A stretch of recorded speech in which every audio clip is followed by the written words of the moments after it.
The problem, of course, is that if we I'm going to be a little vague here, but if we launch with MEV boost and Flashbot relay, whatever that means, then it means that functionally we're launching with censorship built in from the merge. Like as soon as the merge lands, we've got censorship happening as soon as we hit the ground.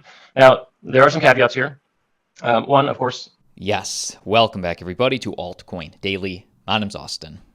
If you're invested in Ethereum, you should hear this. This is from an ETH core devs meeting yesterday. So these are the Ethereum developers, the believers, the people responsible for the merge, talking about the risks of the upcoming merge happening in September. I want to share with you a clip of a much bigger, over 75-minute discussion. We'll talk about what this means for you as an ETH holder. But first, just to clue everybody in, what is the merge and why is the merge important? If you know this, feel free to skip ahead, timestamps below, ahead of the video. But when and what is the merge? Well, the Ethereum blockchain is all set to make its highly anticipated transition from its current proof of work mining consensus to proof of stake.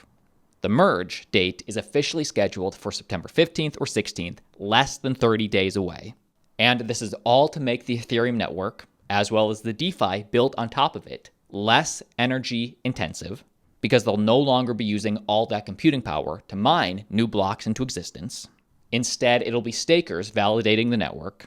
And two, the merge will eventually lead to a more scalable network. Eventually. That will not happen in September. That is still years away with rollups and sharding.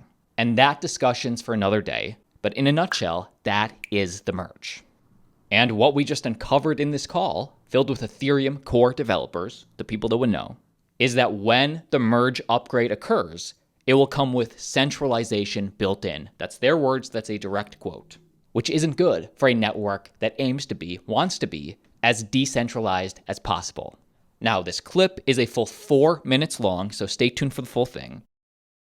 And just to define two terms that you're about to hear, number one is miner extractable value, MEV. What is MEV? MEV is an abbreviation of miner extractable value that has actually recently changed to maximal extractable value, which refers to the profits that can be made by extracting value from Ethereum users through block production. So this is a way for validators of the network, whether it's miners, stakers, it's a way to manipulate the ordering of transactions for an individual's benefit. Given the vast financial application ecosystem built on Ethereum, there's often an arbitrage opportunity in the ordering of transactions. The producers of blocks can reorder, sandwich, meaning the act of front-running a large order only to use their market order as exit liquidity to profit from the spread. So reorder, sandwich, or censor transactions within blocks being produced. It typically affects DeFi users interacting with automated market makers and other apps. If this still sounds confusing, don't get bogged down in the technicals. Just know you'll hear the term MEV in this audio I'm about to share with you, and it can be used to manipulate for a centralized party's gain. You'll also hear the term Flashbots. What is a Flashbot? Flashbots is a research and development organization working on mitigating the negative externalities of current MEV extraction techniques and avoiding the existential risks MEVs could cause to state-rich blockchains like Ethereum. Our primary goal is to enable permissionless, transparent, and fair ecosystem for MEV extraction. So this is meant to incentivize a fair ecosystem, decentralization if nothing else, in Ethereum. Well, those are the two terms you're about to hear. The ETH devs also start this conversation talking about the recent sanctions on Tornado Cash from the US government. Listen to the full 4 minutes of this clip, and then afterwards, I want to share with you my breakdown, my opinion on the subject. Watch this. So the TLDR, for anyone who's been living under a rock, the US government recently sanctioned one of the contracts on Ethereum. So allegedly, depending on how you interpret that, US citizens are not allowed to interact with those contracts. And then some people are interpreting this in different ways. Some people believe that means that if you are a relay, you're not allowed to relay transactions. I would assume that some people also believe this means you can't gossip such transactions. There are some people who believe that you can't interact with any address who has interacted with those sanctioned addresses. There's just a very broad range of beliefs of what this actually means. No one's quite sure yet. So people are implementing different solutions all across the board. For the sake of this group and this discussion, I think the one that impacts us the most is the decision of Flashbots to censor transactions that are coming into the Flashbots relay. I think they actually do it on their builder side. I don't remember the exact technical spot where they do the blacklisting, but the functional effect is that if you send a censored transaction to the Flashbots relay, or if it sees one in the mempool, or you send a bundle to them that has it, they will just ignore that bundle or that block or that transaction, and they won't mine it. The problem, of course, is that if we kind of, I'm going to be a little vague here, but if we launch with MEV boost and Flashbots relay, whatever that means, then it means that functionally we're launching with censorship built in from the merge. Like as soon as the merge lands, we've got censorship happening as soon as we hit the ground. Now, there are some caveats here. One, of course, miners or validators can choose to run whatever software they want. We can't stop them, and there is no way for us to functionally stop people from censoring. Two, Flashbots isn't the only relay builder. There's also Bloxroute. Bloxroute has 2 relays that they've asserted will not be censoring, and they have a third relay that they'll be providing that is not live yet, but they plan on building that will be censoring. And then there's a third party, Manifold, who claims to be building a relay, but they don't have anything to show for it yet.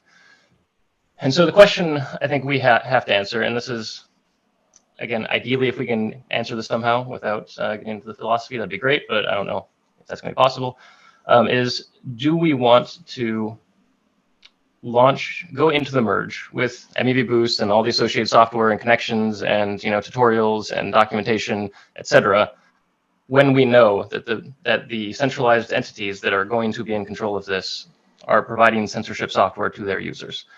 I don't think there's an easy answer to this. I mean, I have pretty strong opinions, but even I recognize this is a complex situation, and there's not an easy and obvious answer. Especially with Bloxroute, so Flashbots is a little more clear cut. Like they're only offering censorship. That's the only option. Bloxroute is a little different because they are offering the user to choose. The caveat there is that you'd be pointing users, say, hey, go check out Bloxroute, and then they go to Bloxroute, and Bloxroute is telling them, hey, this is how you undermine the censorship resistance of Ethereum by running this thing. Or if you don't want to undermine Ethereum, run this thing. And so I can definitely see, some people may feel differently on either side. The other caveat I'll say before we start discussing is that I recognize that this is the all-core devs call. I recognize it's mostly execution layer devs, and we've kind of handed the keys of the kingdom, so to speak, over to the consensus layer. So the consensus layer is in a better position to actually do something here than I think the execution layer is. The reason I wanted to bring it up is just because the merge is so close. I think there's value in getting the discussion going, and because we do have some consensus layer clients on this call, and so it's a good opportunity just to discuss and talk about it. Okay, what do you think about this? Seriously, I would love to hear your take down below in the comment section. Drop a number 1 down below if you think this is the problem. Drop a 2 down below in the comment section if you think nothing to worry about, the ETH devs have it handled. To me, this reminds me of the scalability trilemma in blockchains, which is, I would say, an issue on every single cryptocurrency on CoinMarketCap today, which is you can't really have all 3 at the same time. That's scalability, decentralization, and security. The trilemma is you can only usually pick 2. For example, Bitcoin is the most decentralized. It has the most security, but it's not that scalable. As opposed to Litecoin, let's say, it has way less security, doesn't have near the hash power that the Bitcoin network has. Probably similar decentralization, probably a little less, but it's much more scalable. So it sacrifices security, slight decentralization for more scalability. Looking at a dApp platform, let's say layer 2, like Polygon, for example, it is very scalable. It has very good security. It shares the security of the Ethereum network. But in terms of decentralization, doesn't compete with something like Bitcoin. The nodes are way more centralized. The amount of people running nodes are all around the world. The development team, there's only one development team for a lot of these cryptos, unlike Bitcoin where the developers are global. But the point is, what this means to you is nothing is perfect. But in this scalability trilemma, usually you can only have 2 out of the 3. And when you choose those 2, or even closer to 1, you sacrifice the others. Now, how this relates to Ethereum and the merge, while the blockchain as we know it now, in my opinion, was always the second best in decentralization, the second best in security, it also wasn't that scalable, hence the merge. What we just heard on that call is that in order to make it more scalable, it turns out there are some trade-offs in decentralization that the developers are discussing. Mainly, is it worth it? Can we get around it? What trade-offs can we do in order to make this work?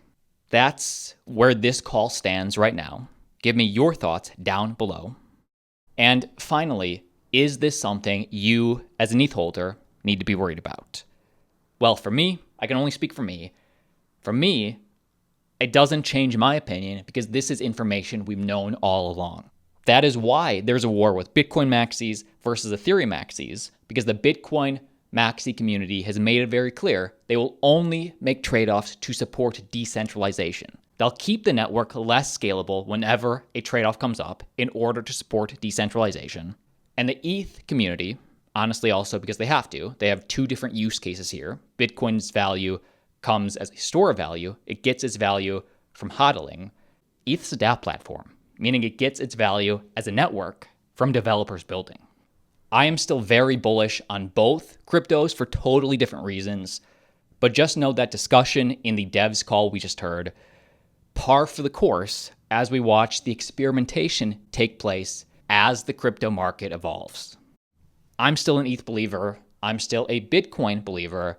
And truly, the true ramifications of trading off decentralization for scalability, a lot of that stuff won't come into play until decades from now as these ecosystems evolve and we see which blockchains make it in the end.